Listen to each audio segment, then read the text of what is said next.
सर्वमङ्गल्यं सर्वकल्याणकारकं प्रधानं स्वर्गसो जैनं जयतु शासनं जैनं जयतु शासनं शासनं।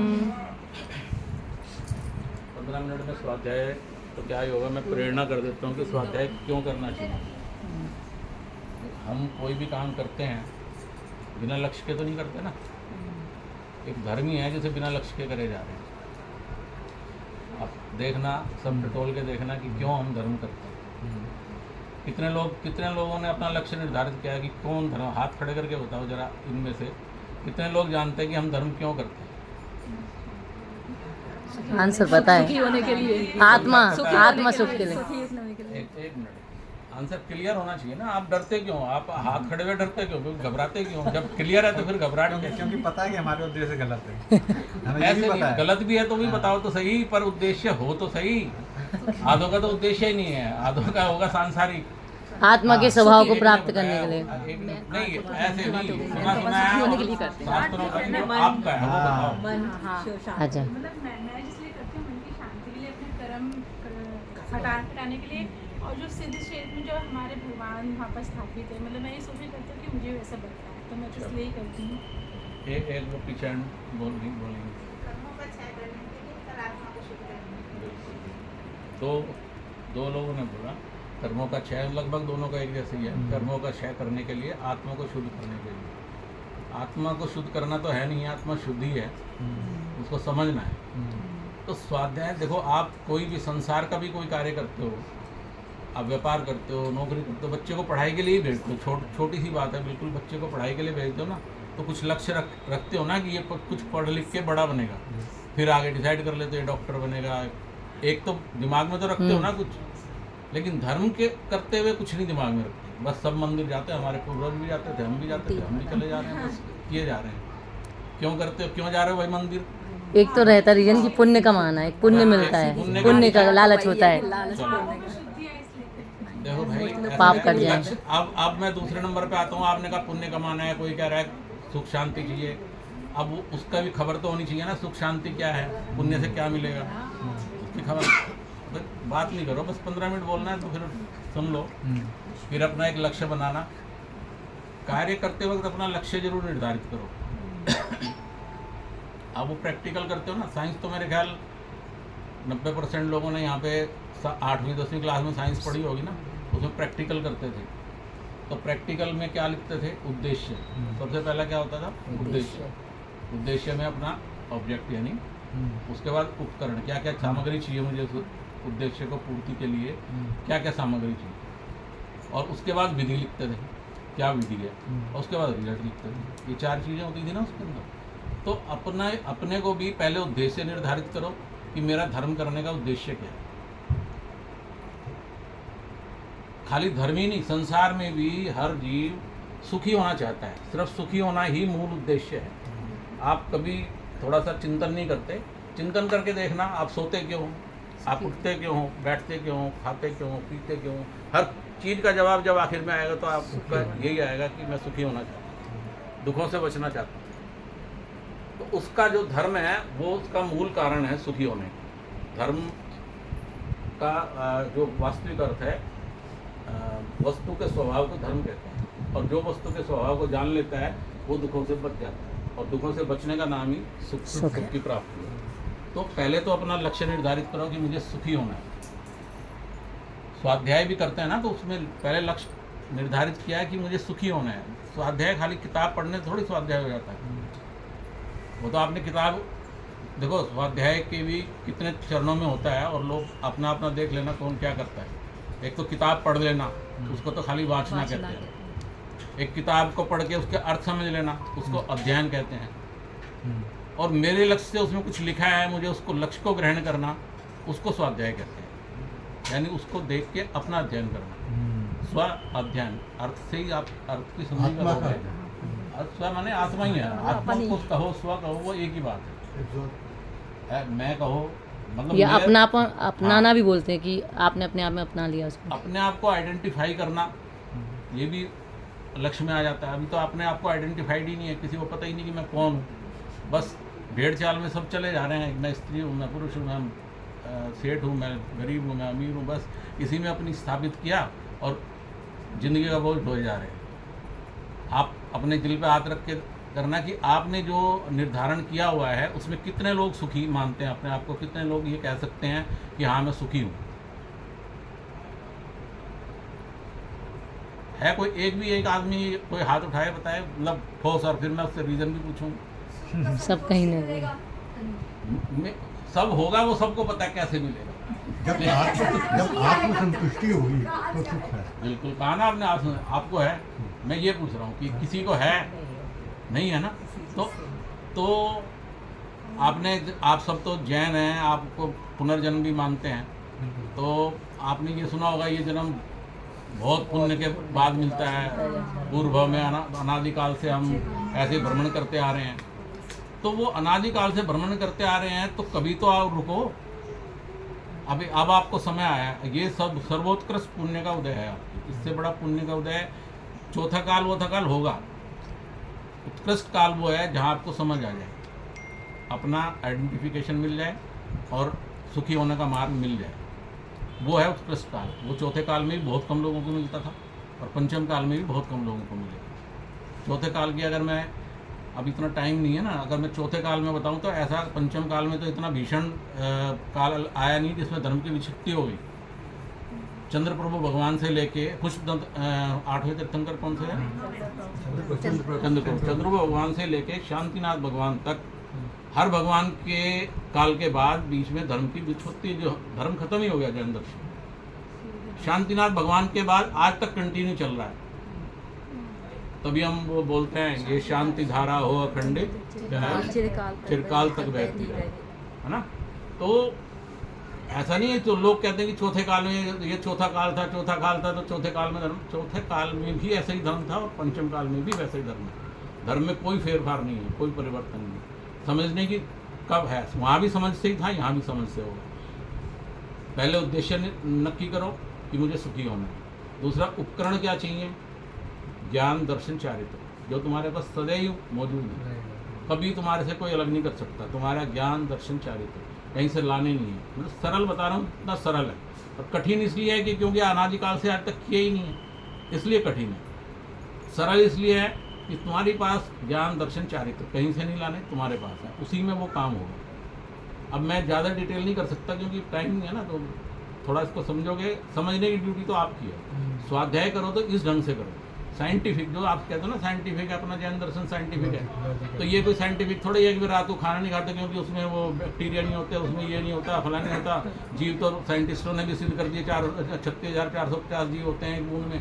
ये कोई साइंस थोड़ी, ये तो साइंस तो वो बता रही है जो ऑलरेडी हम बता चुके हैं, हमारे केवल ज्ञान में आ चुका। तो साइंस ये है कि भेद ज्ञान, अभी आप एक भजन में आ रहा था ना, भेद ज्ञान, तो क्या है भेद ज्ञान? वो है धर्म का मूल। वहाँ से भेद ज्ञान से अपना आइडेंटिफिकेशन होता है। भेद ज्ञान है उसकी विधि। उपकरण तो मैंने बता दी ना, दर्शन ज्ञान चारित्र, ये तो आपके पास है। काम आपका होगा दर्शन ज्ञान चारित्र। दर्शन ज्ञान चारित्र में ज्ञान में क्या होगा? समझ से होगा काम। समझ होगी तो श्रद्धा सही होगी, श्रद्धा सही होगी तो आचरण सही होगी। ये विधि है, त्रिविध। हर काम की आप दुनिया में भी करते हो ना।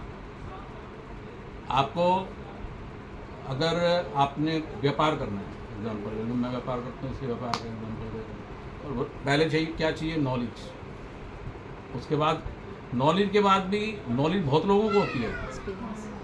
आप जो पढ़ाते हैं ना, जो बिजनेस पढ़ाते हैं, नॉलेज उनको बहुत है, लेकिन वो क्यों नहीं कर पाते? उनके स्टूडेंट कर जाते हैं, वो क्यों नहीं कर पाते हैं? बता सकते हो? प्रैक्टिकल में नो, एक्सपीरियंस तो बाद में होगा।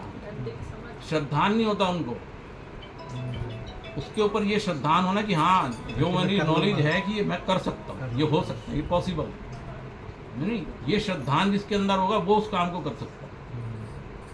पढ़ाने वाले वहीं रह जाते हैं और स्टूडेंट कहीं के कहीं पहुँच जाते हैं। उसका रीज़न है श्रद्धान। दूसरा जो तीसरा श्रद्धान के बाद तीसरा आता है, वो इजी है, आचरण। श्रद्धान अगर आपका हो गया, चेंज हो गया, तो आचरण होगा, ठीक है ना, आचरण आ जाए, कोई दिक्कत नहीं। ये हो गए उपकरण। अब विधि चाहिए। विधि वो भेद ज्ञान। आप जब भी ग्रंथ पढ़ो, स्वाध्याय करो, तो उसको इस लक्ष्य से करो कि मुझे सुखी होना है। तो उसमें से जब आप चीज़ें निकालोगे ना तो खाली पढ़ के नहीं छोड़ोगे, समझे? अब देखो आप धर्म कितना मतलब कितना एक तरह से मैं कहूँ छीनी होता जा रहा है। बस पंचम काल का यही दोष है। अब हम लोग क्या करते हैं, अब आज ये इकट्ठे हो गए, भजन कर लिए, नमोकार मंत्र का पाठ कर लिया, ये सब करके और संतुष्ट हो जाते हैं कि मैंने धर्म कर लिया और मुझे कुछ पुण्य बन गया और मैं मोक्ष कामना मोक्ष की नहीं। देखो आप कामना करो 1 करोड़ रुपए की और हिलो बिस्तर से हिलो ही नहीं भाई। आपने अगर पैसे का साधन मतलब पैसे का लक्ष्य बनाया है कि मुझे पैसा अमीर बनना है, मुझे अरबपति बनना है, करोड़पति बनना है, तो मेहनत डट के चाहिए भाई साहब। ऐसे नहीं होगा ले जी और बस दूसरों की बातें सुन ली, कुछ पढ़ लिया, टीवी में देख के खुश हो गए, देखो ऐसे ऐसे करोड़पति ऐसे ऐसे लखपति ऐसे। ये तो भगवान की तारीफ करना ऐसे ही। एक क्वेश्चन पूछूंगा, आप भेद विज्ञान हमारे यहाँ जो कहते हैं भेद विज्ञान, शरीर अलग है आत्मा अलग है, यही राइट। हम भेद विज्ञान को उसको मान रहे हैं कि अभी तक हम ये समझ रहे थे कि शरीर और आत्मा एक ही है, लेकिन आत्मा अलग है और शरीर अलग है। शरीर तो हर वक्त चेंज होने वाला है, बिल्कुल आत्मा शाश्वत है। बिल्कुल यही भेद विज्ञान है। ये शुरुआती भेद विज्ञान है, यहाँ से शुरुआत होती है। आपने इसको आइडेंटिफाई किया, ये ज्ञान हुआ आपको। बट जो अभी दूसरा जो चरण, जो मुख्य चरण है, जो श्रद्धान नहीं हुआ, क्योंकि श्रद्धान हो जाए तो फिर आचरण बदल जाएगा। श्रद्धान आचरण को वो करता है, फॉलो करता है। वो आचरण जो है श्रद्धान को फॉलो करता है। आपका जैसा श्रद्धान होगा वैसा ही आचरण होगा। आप एक मेरे बारे में आपने एक धारणा बना ली कि यार ये आदमी फालतू है, बेकार है, बेकार बातें करता है। अब मैं जितनी मर्जी सही कर लूँ ना, आपको वो बेकार ही नजर आएंगे। हमने ये होता है श्रद्धान के अनुसार आचरण, है ना।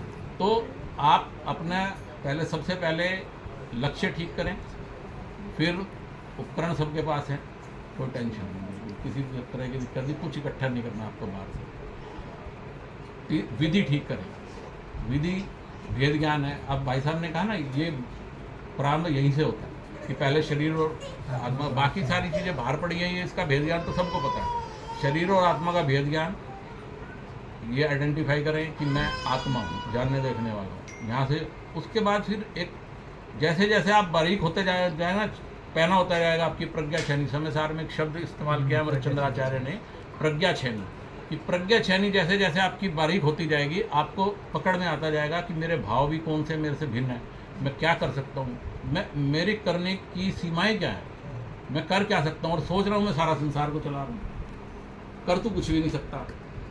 जब आपको ये समझ में आएगा कि मैं कर तो कुछ नहीं सकता और चला रहा सारा संसार था, तो आपको समझ में आएगा अरे फालतू का ही बोझ था मैं जो ढो रहा था आज तक। आज 60-62 साल 65 साल की उम्र हो गई, इतना बोझ फालतू में ढोया, मैं तो निर्भर। तब वो निर्भर होता है, तब वो इस संसार के बोझ से निराकुल होता है। अगर शॉर्ट शब्दों में कहें, दुख किसे कहते हैं और सुख किसे कहते हैं, 6 डाला अगर आपने पढ़ी हो तो 6 डाला में कहा है कि निराकुलता सुख है और आकुलता दुख है। शॉर्ट में कि जितना जब भी आप आकुलित फील करते हो वो दुख है, जितनी ज़्यादा आकुलता है उतना ज़्यादा दुख है, जितनी कम आकुलता और निराकुलता सुख है। और पूर्ण निराकुलता पूर्ण सुख, जो अर्यंत सिद्ध हुए वो पूर्ण निराकुल हो गए, कोई आकुलता नहीं है। जानते पूरा ब्रह्मांड को है, देखो वहाँ क्या फ़र्क है, जानते वो पूरे ब्रह्मांड को है लेकिन आकुलित बिल्कुल नहीं। और हम जानते थोड़ा सा और आकुलित बहुत ज़्यादा है। हमारी क्या टेंशन है, हम जानते थोड़ा सा है, बिल्कुल थोड़ा सा, और आकुलता पूरे ब्रह्मांड की बराबर। हो गए होंगे 15 मिनट मेरे ख्याल से, मैं लोग बाग 1 मिनट और। हाँ, तो कोई मतलब कुल मिला के भी यही प्रेरणा करनी थी। स्वाध्याय तो क्या ही हो पाएगा इसमें, प्रेरणा ये करना था कि आप अपने लक्ष्य ठीक करें, अपनी विधि ठीक करें, स्वाध्याय करने का आदत डालें, स्वाध्याय से ही समझ पाएंगे। देखो ये सब जो हम मंदिर में करते हैं, एकत्रित होके और आयोजन प्रायोजन कर लिए, ये ठीक है, ये समाज को एकत्रित करने के चीज़ें हैं, लेकिन उसके अंदर धर्म का कुछ भी नहीं है। आप मैं गारंटी से कह सकता हूँ कि उसमें धर्म का नाम की कुछ चीज़ नहीं है। क्रियाएं करते रहते हैं, क्रिया बहुत सरल है करना, कठिन से कठिन क्रिया सरल है, सब कर लेंगे, आप सब कर लोगे। आप वैसे ही डरते हो, करने बैठोगे तो सब कर लोगे। क्रिया सरल है लेकिन स्वानुभव बहुत कठिन है, जिसमें आत्मा का आनंद आता है, जिसमें स्वानुभव में आनंद आता है। तो स्वानुभव करने बस ये लक्ष्य बना लो कि मुझे स्वानुभव यानी अपना आनंद है। आनंद आत्मा का गुण है, इसलिए वो वहीं से आएगा, बाहर से कहीं से नहीं आएगा। बाहर कहीं है भी नहीं, हम बाहर खोज रहे हैं उसको, धन में, दौलत में, परिवार में, समाज में, देश में, जहाँ भी, वहाँ है ही नहीं जो चीज़, वहाँ है ही नहीं, वहाँ खोजोगे तो दुखी हाथ लगेगा और कुछ नहीं हाथ लगेगा। जहाँ है उसको वहाँ खोजो तो आपको आनंद आएगा। ना है तो अमृत चंद्र आचार्य ने लिखा, मेरे शब्द नहीं है, कि 6 महीने अगर तू जितनी मेहनत तू संसार के कामों में करता है, अगर उतनी मेहनत तो स्वानुभव में 6 महीने लगातार करके उतना प्रयास से करे और आनंद ना आए तो मेरे पास आना, मैं दूंगा, मैं तुझे मोक्ष दूंगा। देखो देना तो किसने है, लेकिन आचार्य इतनी गारंटी ले रहे हैं, और बहुत समर्थ आचार्य, मतलब कोई छोटे मोटे आचार्य नहीं थे। अमृतचंद्र आचार्य, कुंदकुंद आचार्य के बाद उन्हीं का नंबर आता। तो आप जो है ना अपने इस उद्देश्य से स्वाध्याय वगैरह करें, तो मेरी तो यही प्रेरणा है। मतलब इस प्रेरणा के लिए मैंने था, बाकी स्वाध्याय घर में करना, यहाँ तो आपको प्रेरणा ही मिलेगी करने में। आपने बहुत अच्छे शब्दों में एक्सप्लेन किया, बहुत बहुत धन्यवाद आपका।